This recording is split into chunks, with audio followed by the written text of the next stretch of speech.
sa'yo, Diyos. Salamat.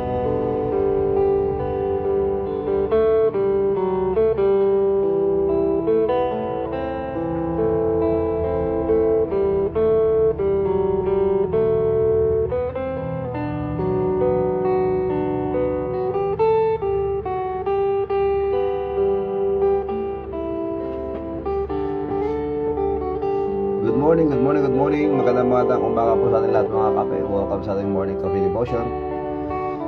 Ngayong Lunes, mga kape.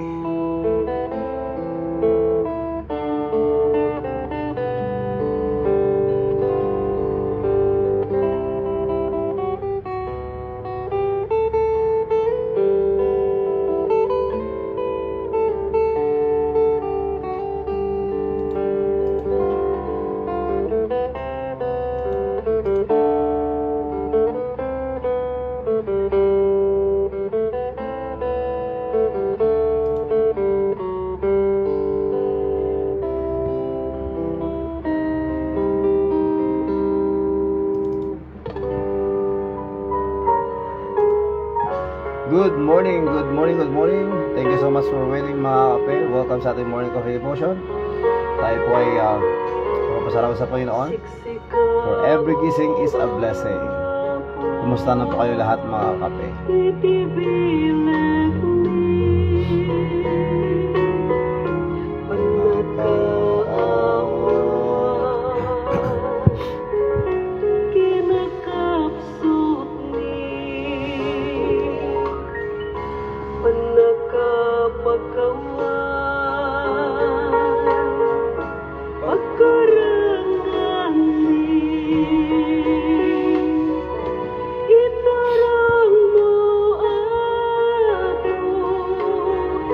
Ipanagbiag mi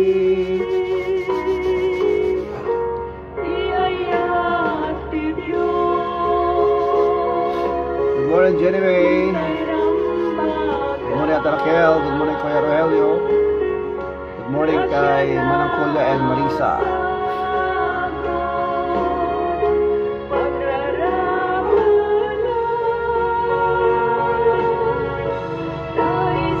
Good morning kay Manon Joseph Mangalag. Good morning kay Jenny May Rodriguez Alvarado.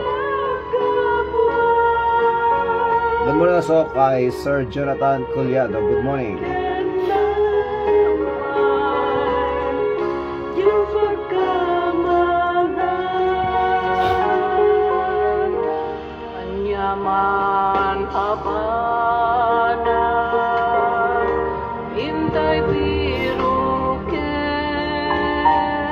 Thank you so much, Sir Jonathan Culiado.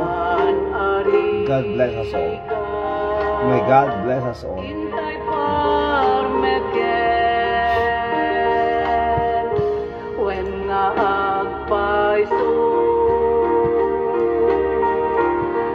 Diyos tulayan.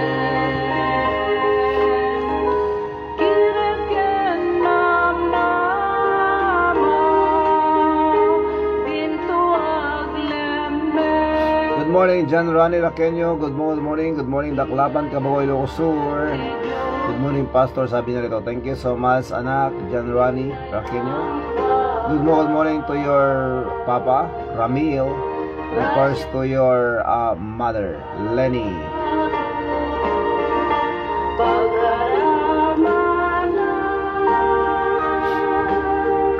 Tayo sutigan.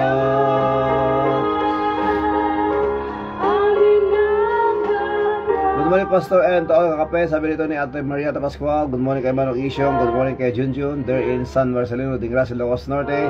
Good morning. And good morning also to Sop Liamri Garcia. Good morning, Julie. Good morning, Ate Merly Maningas. Good morning. Good morning, Deyong.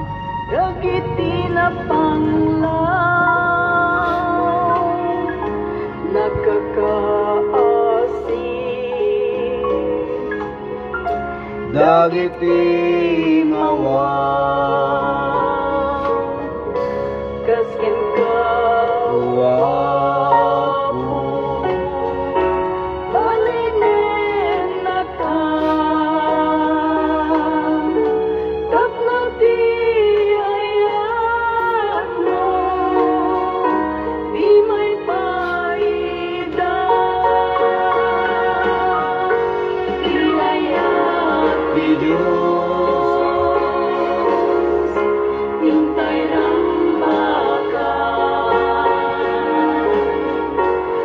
siya na sagot. Paglalaban na tayo sutibyan, aming nagkapwa. Rikat yung pagkamahal. Good morning kay Ate Eva. Good morning also kay Kuya Ray, Eva and Kuya Ray. Evangeline Roca. Good morning po. Diyos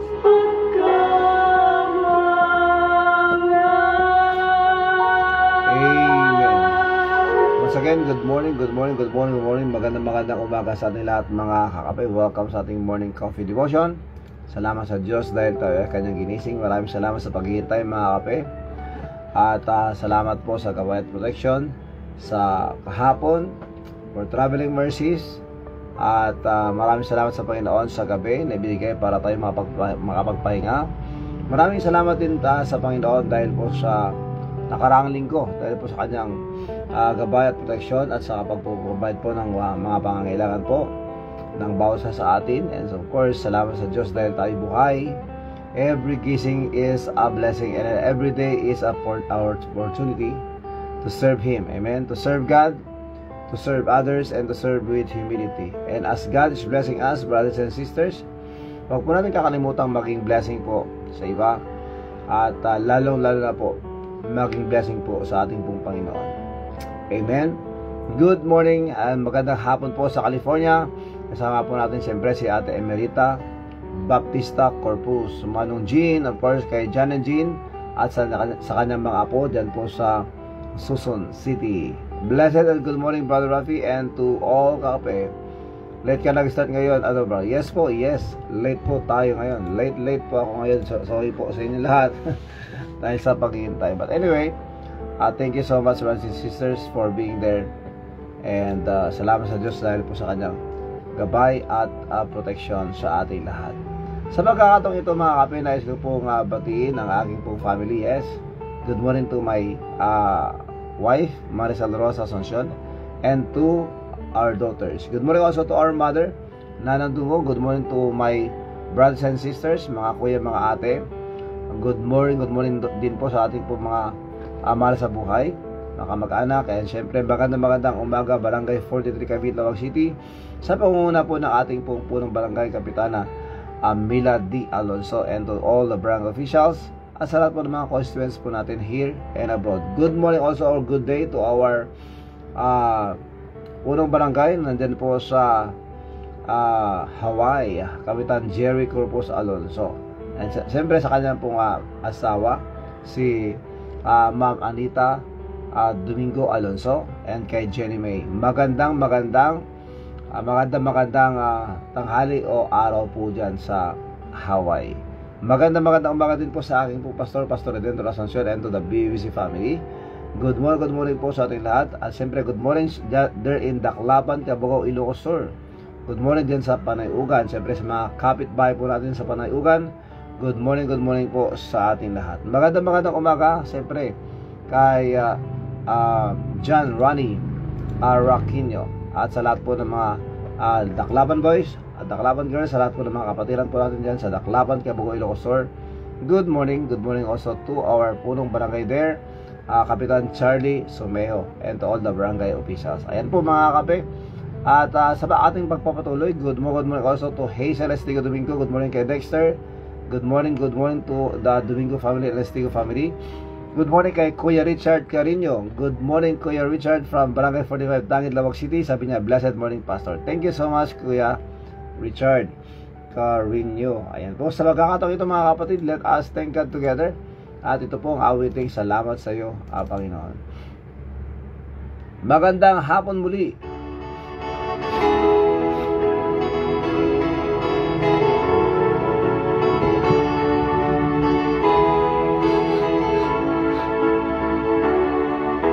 Salamat sa iyo, Panginoon.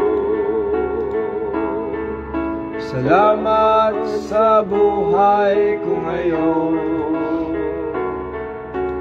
Kung hindi ay walang matatamo. Ang mga pagsusumikap ko, kaya sa bawat sandali sa iyo ako'y magpupuri, dahil sa iyong kabutihan aking natamtam, ang pangarap ko'y tagumpay. Salamat sa iyo, Panginoon. Salamat sa buhay ko ngayon, at kailanman sa'yo ay hindi magbibitaw. Sa buhay ko ikaw ang siyang tanggaw. Salamat sa'yo, Panginoon. Salamat sa buhay ko ngayon. Kung hindi sa'yo ay walang matatamo ang mga pagsusumikap ko. Kaya sa bawat sandali sa iyo ako'y magpupuri, dahil sa iyong kabutihan aking natamtam, ang pangarap ko'y tagumpay. Salamat sa iyo, Panginoon. Salamat sa natungtan ko ngayon, at kailanman sa iyo ay hindi magbibitaw. Sa buhay ko ikaw ang siyang tanglaw. Sa buhay ko ikaw. Ang siyang tanglaw. Amen. Good morning once again mga kape. Good morning kay Sir Dan Colbert. Good morning, sir. I'm sorry you were late when we arrived home. Thank you so much for understanding. And yes, good morning to Sir Dan Colbert. Thank you so much, sir. And siyempre kay Ma'am Julie nandyan po sa America. Magandang gabi po dyan, magandang hapon po dyan sa inyong lugar. Okay? So sa pagkakataon ito mga kapatid, magandang oras din po. Magandang araw kay Nilo Luis, of course kay Lola Linang. Okay, good morning po sa inyo dyan sa Hawaii. And po, maraming salamat. And again, tayo po ay manalangin na po mga kapatid. Let's pray. Our gracious Heavenly Father, we thank you so much, Lord, for this morning. Maraming salamat po, Panginoon, sa kahapon, sa gabi. Maraming salamat po, Panginoon, sa pahinga. Maraming salamat po, Panginoon, sa kalakasan. Maraming salamat po, Panginoon, sa pagkakataon ito na kami po ay magkakasama. I-bless mo po, Panginoon, ang bawat isa sa amin. Maraming salamat po, Panginoon, sa pagkakataon ito that you gathered us again. I pray that you may please give wisdom to all of us, understanding, and yes, Lord, please forgive us for all the sins that we have done. Mula po, Panginoon, sa aming po mga naisip na hindi po tama, sa mga nasabi po naming hindi dapat, kahit po sa aming pong pag-ugali at gawain, sa aming po mga kilos, mga ginawa, mga kasalanan, Panginoon, patawad po. Sa pagkakataong ito, Panginoon, I pray that you may please bless all the viewers and those who will watch later, those who will listen. I pray that you may please bless them with peace and good health, even joy within. Sa pagkakataon ito, Panginoon, nilapit ko po sa inyo lahat po ng mga hinaing, lahat po ng mga problema, dinaramdam ng bawat isa sa amin. Sa mga kasama po namin, Panginoon, and even, Lord, sa kanila pong family. I pray, Lord, that you may please intervene whatever their struggles. Please, Lord, help them, comfort them. Please continue, Lord, to speak to us. Speak and work in our midst. At sa pagkakataon, Panginoon, ilalapit ko po sa inyo ang bawat isa sa amin.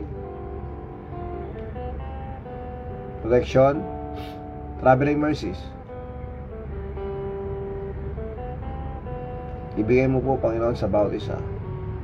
Maraming salamat po, Panginoon, sa kaligtasan. Maraming salamat po, Panginoon, sa pagkakataon ito na kami po ay makapag-aral muli ng iyong salita. Lord, please help us. Please bless us.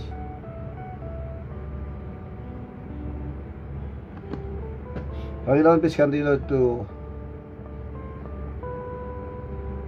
comfort the families that need to be comforted. Please, Lord, comfort the Ragasa family.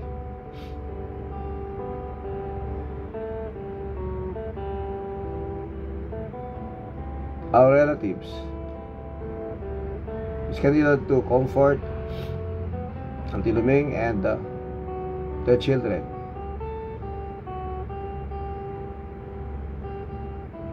Patuloy po kayong, Panginoon, na magpalakas po sa kanila. Nilapit ko po sa inyo, Panginoon, ang mga kapatiran, sa lahat po ng mga kasama po namin. Lord, please strengthen us. And please, Lord, hear even our prayers. Sa mga nagpapakimotherapy, radiation therapy, Lord, I pray sa lahat po ng mga may sakit o may karamdaman, I pray for healing, encouragement also, and strength. Whatever the struggles, Lord, please help them. Maraming salamat. At yun, Panginoon, nilapit ko po sa inyo kahit po ang mga nakakapanood at nakakapakinig ng programang ito. I pray that you may please, Lord, work in their lives. Please continue, Lord, to work even, Lord, sa mga churches. Please use us, the preachers, pastors, missionaries, and evangelists. That you please use us mightily for the furtherance of the gospel. To all the churches that preach and teach the pure gospel of the Lord Jesus Christ, I pray that you will use us effectively. Muli, Panginoon, kami po ay inyong turuan, that all of us will grow together. Salamat po, Panginoon, sa paggamit po ninyo sa mga kapatiran to be a blessing. And please, Lord, bless them more. Salamat at ito ang dalangin, Panginoon, sa pangalan ni Jesus. Amen and amen. Thank you so much, mga kapatid. Maraming salamat. And everyone who are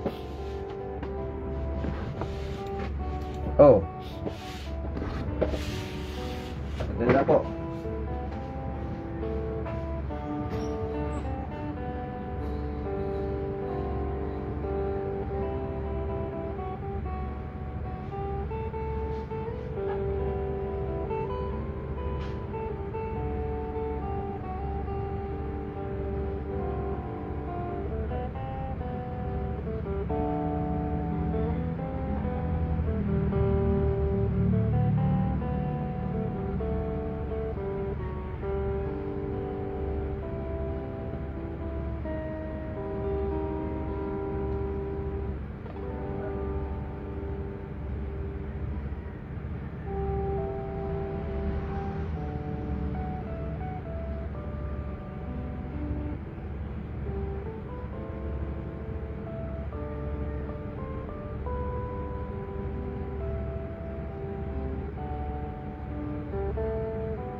Thank you for waiting, mga kakape.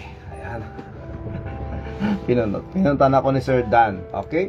So, maraming salamat mga for waiting. And yes, tayo po ay pagpatugtog ng isa pang awitin, mga kape. At ito po ang awiting God's Word Changes Lives.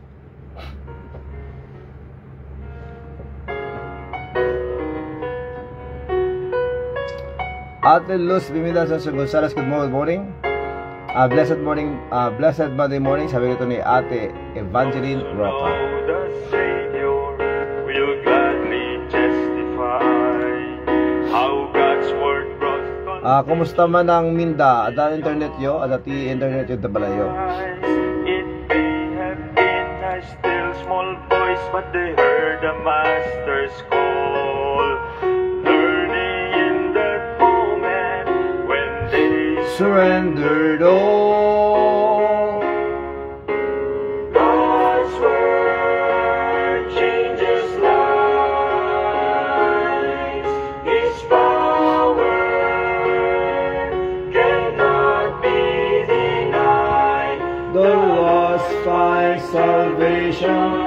The foolish become wise. Pastor Junver Sanya, good morning, Pastor Junver. Good morning also to Pastor Gerald Conde.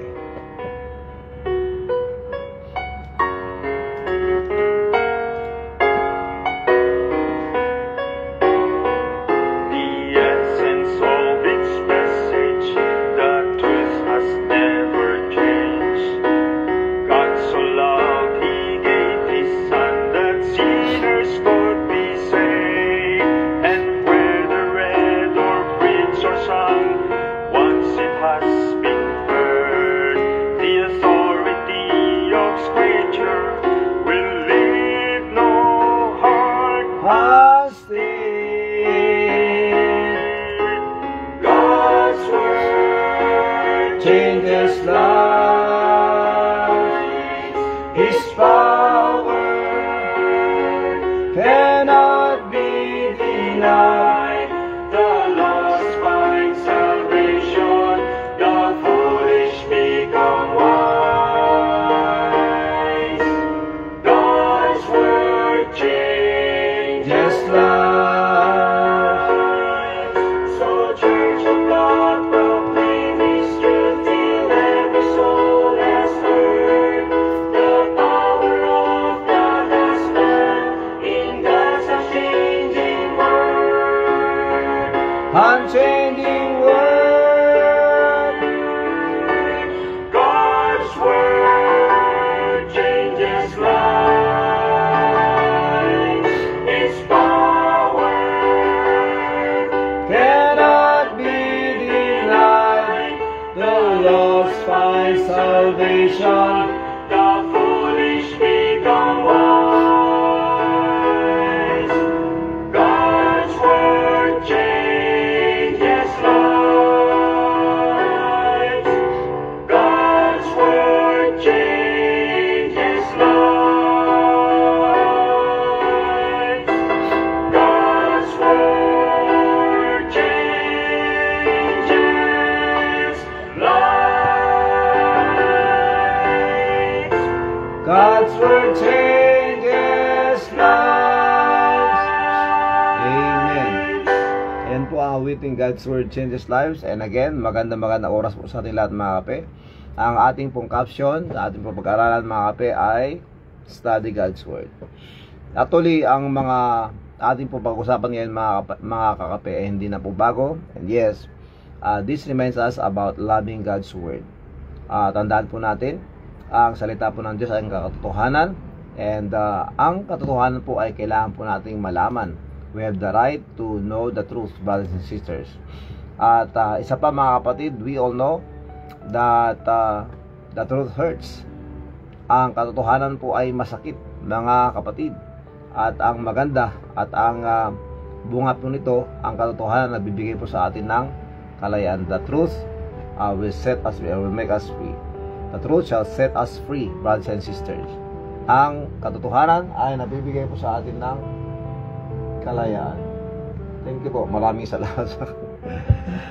Okay, so gusto ko lang pong basahin ang sinasabi po ng Matthew 4:4. At ito nga po mga kapatid ay very familiar sa ating lahat. As we study God's Word, brothers and sisters, ito po ay kailangan po natin unawain at kailangan natin tanggapin upang ating po mabigyan ng kahalagahan ang salita ng Diyos o ang Biblia. Ang sabi po ng Matthew 4:4, "But he answered and said, It is written, Man shall not live by bread alone, but by every word that proceeded out of the mouth of God."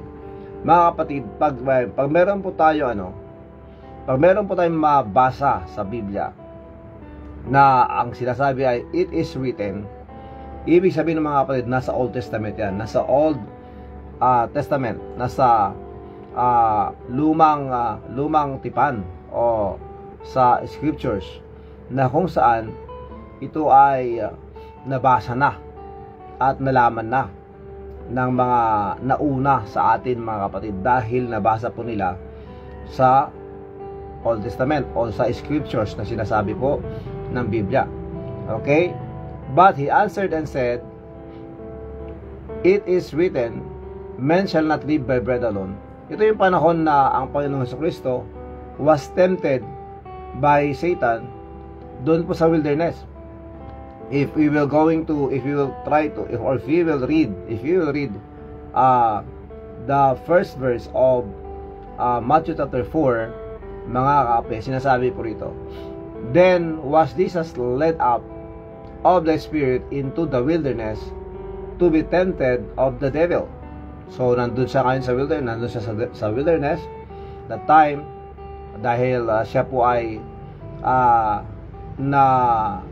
tukso o tinukso. Okay, siya po ay tinukso ng diablo. And when he had fasted 40 days and 40 nights, he was afterward anhungered. So hindi po kumain ang Panginoon sa Kristo ng 40 araw, 40 days and 40 nights. Hindi siya kumain. So pagkatapos nun, siya po ay nagutom. Kaya ang tempter o ang diablo, naisip niya, ito ng pagkakataon ko, dahil mahina siya, kayang-kaya ko na to.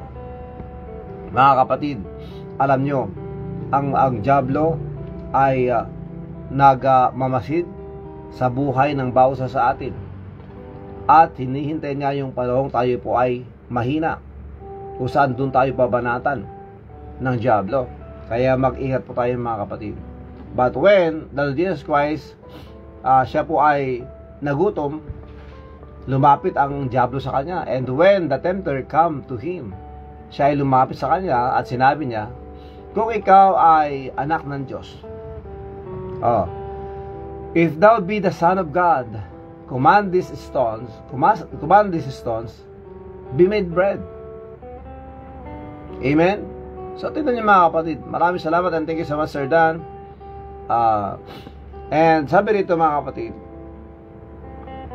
if thou be the Son of God, kung ikaw ay anak ng Diyos, sabi niya sa Panginoon Jesucristo, command these stones be made bread. Utusan mo ang mga batong ito na maging tinapay. So, ang tanong doon mga kapatid, kaya ba ng Panginoon Jesucristo na gawing tinapay yung bato? Siyempre, kayang-kaya niya.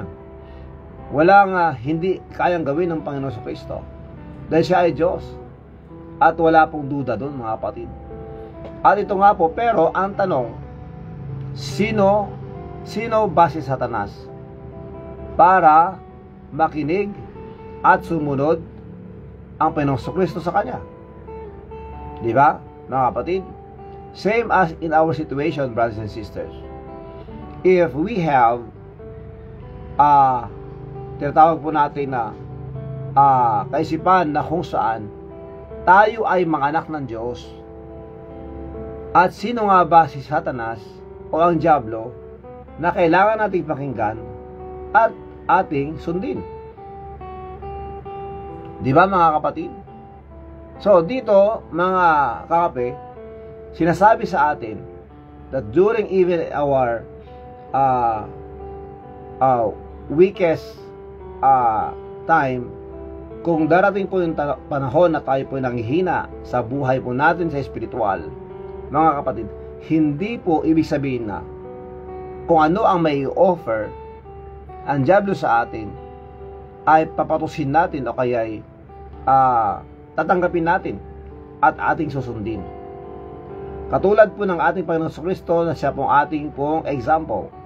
Yes, He was hungry that time, very hungry. At siya nga po ay nilapitan ng dyablo to tempt Him. At inutusan niya sa mga kapatid na gawin tinapay yung bato. Dahil nakikita po ng dyablo na ang tao nangangailangan ng pagkain upang siya lumakas at mabuhay. At yan nga po ang ginagawa ng dyablo sa panahon natin, mga kapatid. Yan ang ginagawa ng dyablo sa kapanahunan natin. Na nilalagay sa focus o sa goal ng isang tao na trabaho ng trabaho, kumita ng kumita, para may pera at meron siya pambili ng pagkain, na sa kadahilanang ang alam niya, yun lang po ang buhay. And yes, we are concentrating on the things on earth. Kaya nga sabi ng Panginoon, set not your affection on dito sa mundo, na kung saan mawawala lahat, but let us set our affection on things above. So let us think about eternity. Kumbaga, doon po ang tunay na buhay. Kaya sinasabi ko palagi sa inyo, mga kapatid, hindi po natin may kumpara ang 120 years dito sa mundo sa megatrillion years doon po sa eternity, as in forever. Wala pong hangganan na buhay. Nakasama po ang ating pong Panginoon na nagligtas sa atin. Tayo pong tumanggap sa Kanya. And praise the Lord for that, brothers and sisters, na meron po tayong assurance that whatever will happen to us, we know that there is that place that Jesus Christ prepared for us, mansions in heaven, according to the Bible, in John chapter 14. Kaya salamat sa Diyos sa Kanyang pong mga pangako. And yes, sa pagkakataong ito, mga kapatid, sinagot po ng Panginoon Kristo si Satanas. Well, ino-offeran mo ako. I know that gusto mong makakain ako para ako'y lumakas. But sinabi ng Panginoon Kristo, at ito ang ating pong dapat sabihin at isagot every time that we are tempted, na lisanin po natin ang trabaho ng Diyos, lisanin po natin ang kalooban ng Diyos, at mag-concentrate sa kung saan pangailangan po ng ating katawan, mga kapatid. At ito ang sinabi nga po ng Panginoon Kristo sa Matthew 4:4. But He answered and said, it is written, man shall not live by bread alone, but by every word that proceeded out of the mouth of God. Ang isang anak ng Diyos, kagalakan niya, kasiyahan niya, ang makinig at pag-aralan ang salita ng Diyos. Amen? Yun po ang kailangan po nating unawain at kailangan po natin gawin. That all of us will have that what we call thirst and hunger when it comes to the Word of God. At hindi po tayo dapat mahinto o magsasawa dyan, mga kapatid. At yung sinasabi ko sa inyo kanina, mga kapatid, when it comes to studying the Word of God, pag meron po tayong mababasa na it is written, that means naisulat sa Old Testament. At saan nga ba naisulat ito? Sa Old Testament. Doon po sa Deuteronomy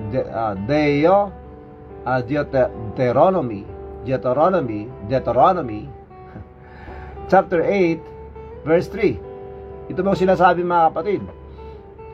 And He humbled thee and suffered thee to hunger and fed thee with manna which thou knowest not, neither did thy fathers know, that He might make thee know that men doth not live by bread only, but by every word that proceeded out of the mouth of God doth men live. Ito mo sinabi, mga kapatid, sa Deuteronomy chapter 8 verse 3.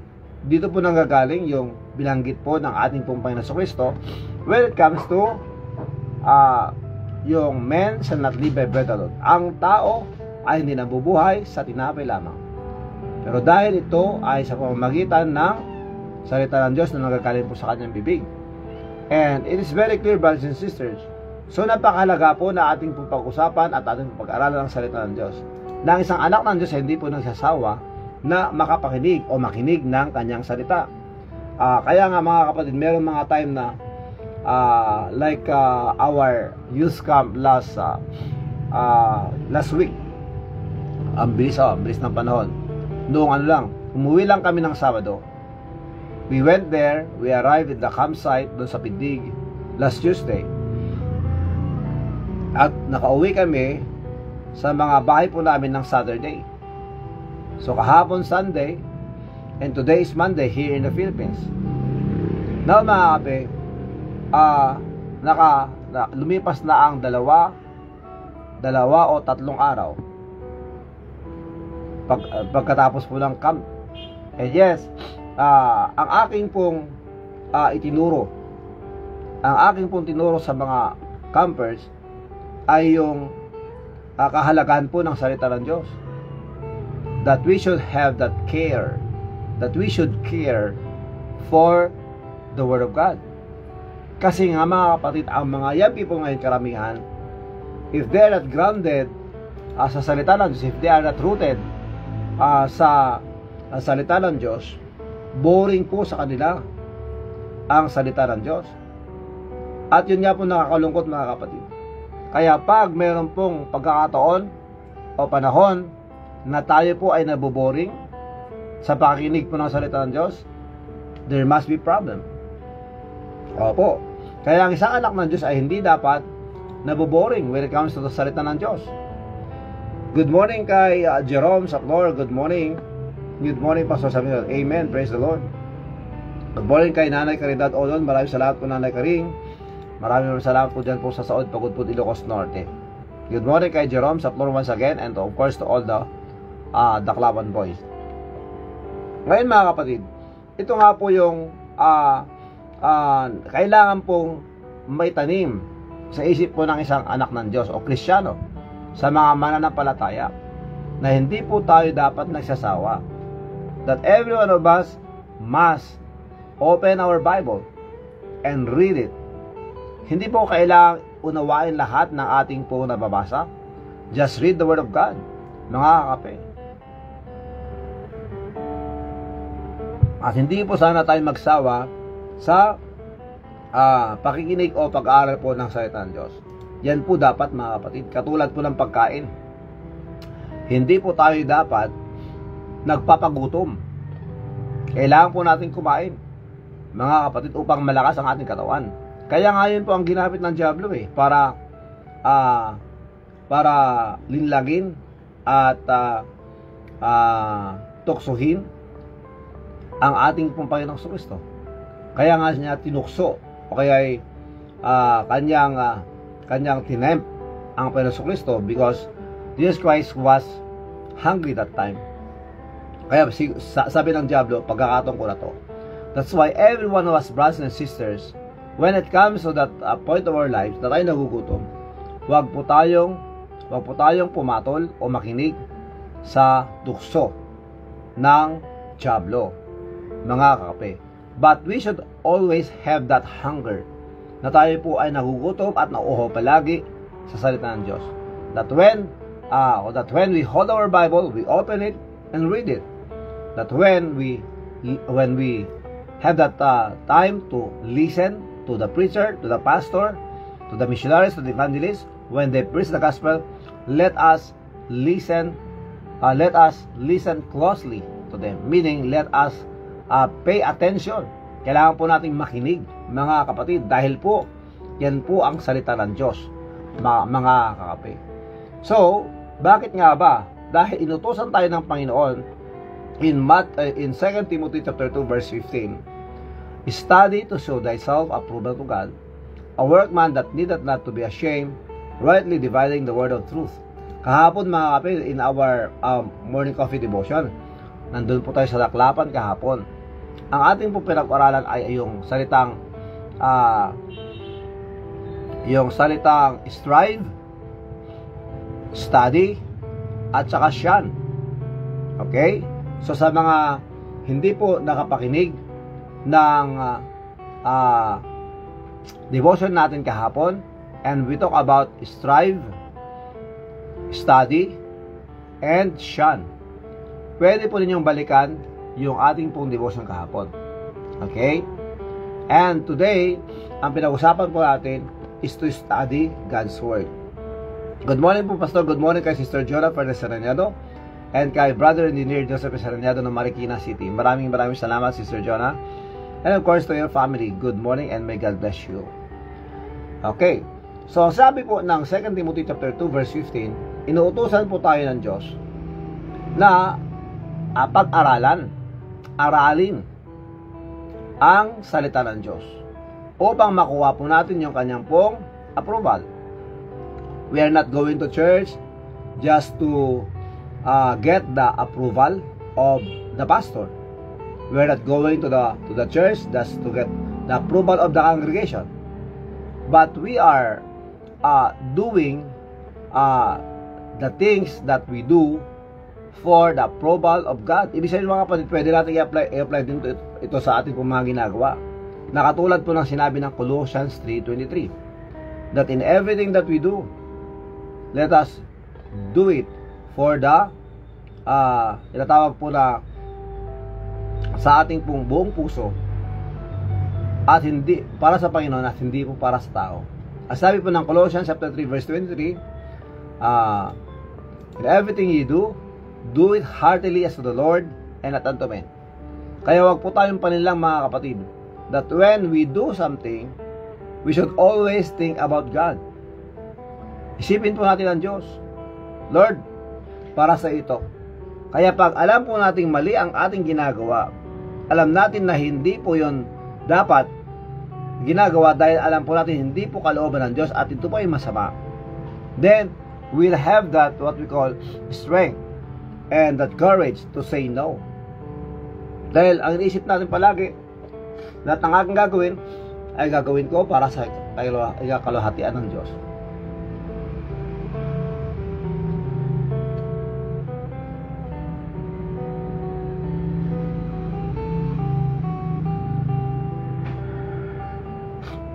Hatching po ako.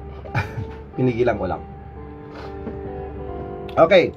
So, tandaan po natin mga kape, sa lahat ng ating ginagawa, dapat ginagawa po natin para sa ating Panginoon. Nang sa ganon, mga kapatid, pag meron tayong mga gustong gawin na alam nating masama, when we think about God, then we will stop or will not go or will not continue what we will do. That is what we call wrong or bad or sin, brothers and sisters. Okay? So you study to show thyself approved unto God, a workman that needeth not to be ashamed, rightly dividing the word of truth. Kaya when it comes to the dividing of the word of truth, rightly dividing of the word of truth, ulitin ko po mga kapatid, yung tamang pag-aaral po ng salita ng Diyos ay yung pag may nabasa kang isang talata na parang kumukontra sa isang talata, then pag gano'n mga kapatid, there must be wrong interpretation or wrong understanding. That's why, ang pag-aaral po ng salita ng Diyos, hindi lang po yung dahil sinabi niya, yun na kaagad. Kung alam natin na parang meron kakontra, parang meron sa kakontra na ibang talata, mga kapatid, ibig sabihin nun, hindi tama yung ating pangunawa. That's why we need to study it. Dahil lahat po ng salita ng Diyos, lahat po yan Amen, bumalik na naman po ang signal. Wala po kasing internet. Wala po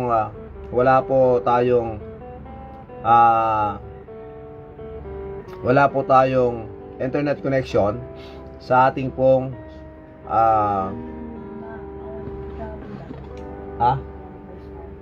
awan. Thank you. Wala pong internet connection sa ating pong provider. Sabihin ko na ang planet, wala po. Ang Streamtech Planet, wala po silang internet. Hindi po tayo binibigyan ngayon. kagabi. Pagdating namin kahapon, wala.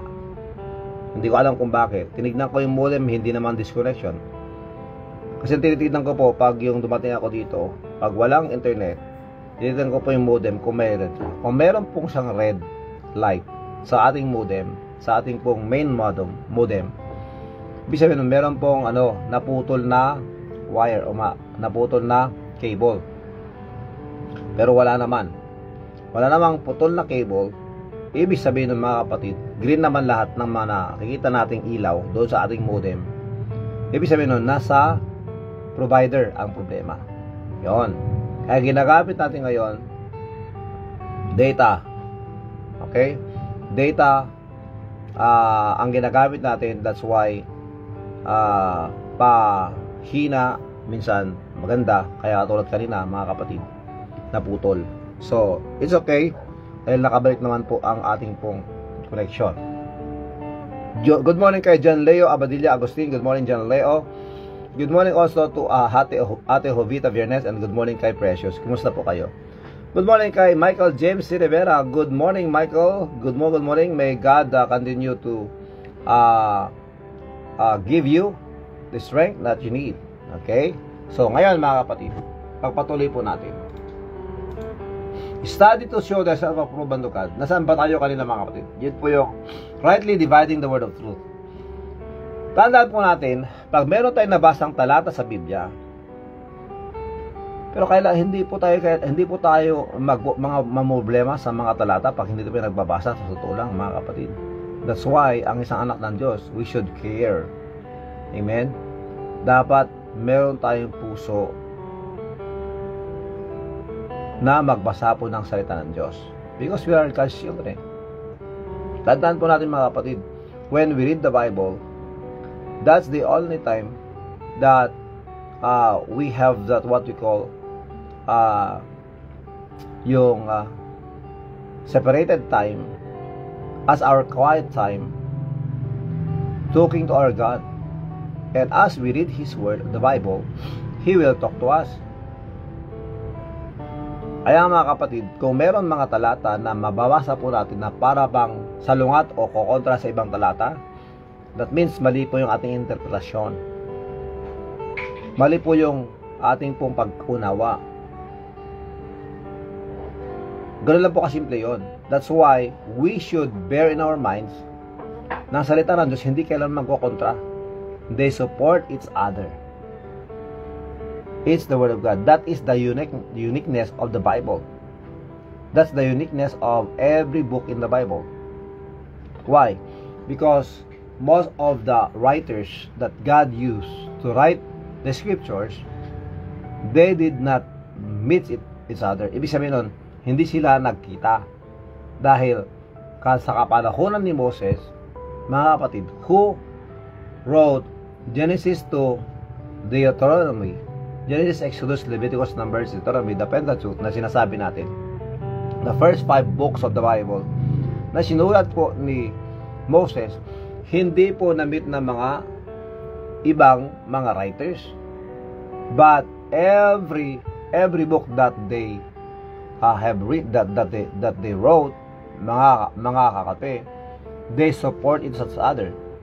And the center message of the Bible or the Word of God is the Lord Jesus Christ, the Lord. Mga kakape, kaya yun po dapat ang ating pong ilagay sa ating kaisipan, na kung ang isang talata ay nabasa natin o may nagsabi sa atin something like meron pong question doon, let us the more study God's Word, because we have the Holy Spirit who will teach us into all truth. Mga kapatid, saan po ba natin mababasa yun mga kapatid? And syempre, tandaan po natin mga kape, ito ang sinabi ng Biblia sa John chapter 16.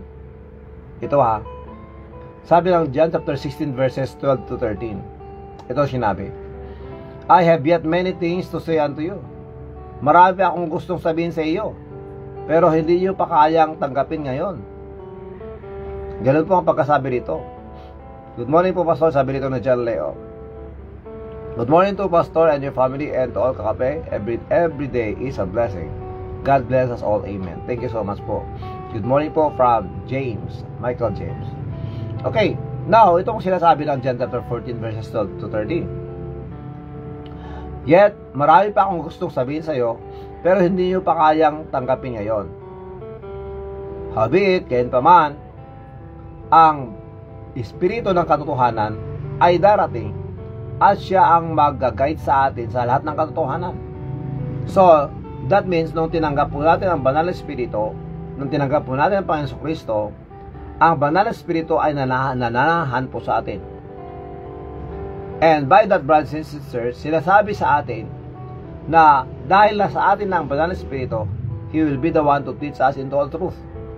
So, sa lahat po ng kanyang mapapakinggan, habang nasa sa atin, yun din po ang kanyang gagamitin para when it comes to pag tayo ay pa nagsishare o meron po tayong kausap, katulad po ng example na ganito mga kapatid, what I mean is that may mga time na meron kang kausap, meron tayong kausap, bigla na lang meron tayong nasasabi sa kanilang verse.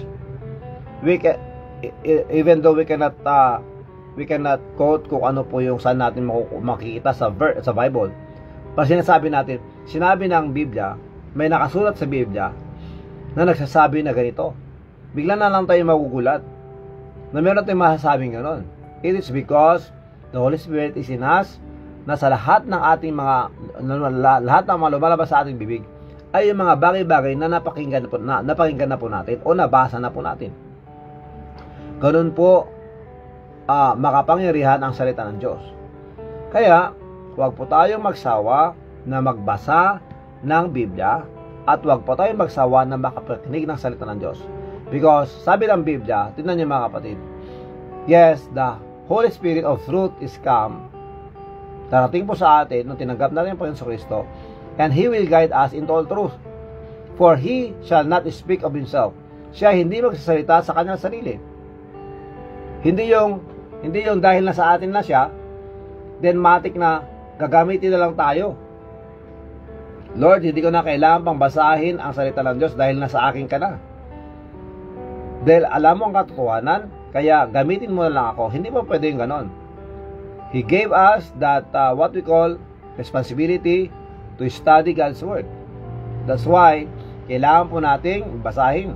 Because everything that we read and hear from God's Word being preached, brothers and sisters, yun din po na napakinggan po natin personally ang gagamitin po ng Banal Espiritu sa ating buhay. Because sabi ko nga mga kapatid, we cannot give what we don't have. Hindi po natin kayang ibigay, hindi po tayo makapagbigay ng wala sa atin. That's why hindi din po tayo makapag-share ng salita ng Diyos pag wala po sa atin. Kaya kailangan po natin aralin, pakinggan ang salita ng Diyos. When it comes to studying God's Word, brothers and sisters, napakarami po tayong pag-uusapan. Kaya medyo mahaba-haba rin ang ating pong devotion. Kaya sa time na ito, titigilan na natin, tatapusin na natin, and we will continue this again tomorrow and the next days, brothers and sisters. So, yun ang kailangan po natin tanggapin at kailangan malaman, mga kapatid. So, the Holy Spirit is come nang dumating po ang Banal Espiritu sa atin. He will teach us into all truth. That's why, when we read the Bible, we need to pray to Him. Holy Spirit, Lord, please give me understanding. Please give me wisdom. As I read your word, please speak to me. Yun po dapat ang nasa isip at puso natin. Amen? So hanggang dito na lang muna tayo mga kapatid. Tandaan po natin, ang pag-aaral po ng salita ng Diyos ay responsibilidad ng isang anak ng Diyos. Kaya wag po tayong magsawa, wag po tayong mapanghinaan ng loob. Tandaan po natin mga kapatid, ang isang tunay na anak ng Diyos ay hindi dapat naboboring sa salita ng Diyos. Ang isang tunay na anak ng Diyos, dapat itinuturo ang kanyang salita sa kanyang mga anak. Ang isang tunay na anak ng Diyos ay hindi humihinto o hindi nagsasawa, hindi po siya naboboring na makinig at magbasa ng salita ng Diyos. Dahil yan ay responsibilidad ng bawat anak ng Diyos. Amen? Ang aking tinuturo sa inyo ay mga kapatid, ito ituro ko na po rito sa Morning Coffee Devotion. At ito po yung aking topic sa divided session sa camp na nangyari ito nakaraang linggo. At ito ay ating pong refresh ulit dito sa ating morning coffee devotion in order for us na matuto pa at marami pa tayo magagamit na salita ng Diyos when it comes to doubts, when it comes to things na kailangan po natin ng backup from the Word of God. Muli mga kapatid, maraming salamat sa Panginoon. Tayo po manalangin na dakila namin Diyos. Maraming salamat. Please bless our brothers and sisters. Bless us all. Bless those who will celebrate their birthdays and anniversaries today. Lord, please give us peace. Help us. We thank you so much, Lord. We ask all these things. And we give you all the glory, Lord. In Jesus Christ's name, amen and amen and amen. Thank you so much mga kape. Talagang mahina ang internet connection. So, by that, brothers and sisters, tayo po ay magpatugtog na po ng birthday song sa lahat po ng mga birthday celebrants. Yan. Happy birthday and happy anniversary to all of you birthday celebrants, mga June celebrants. Happy birthday and happy anniversary to all of you.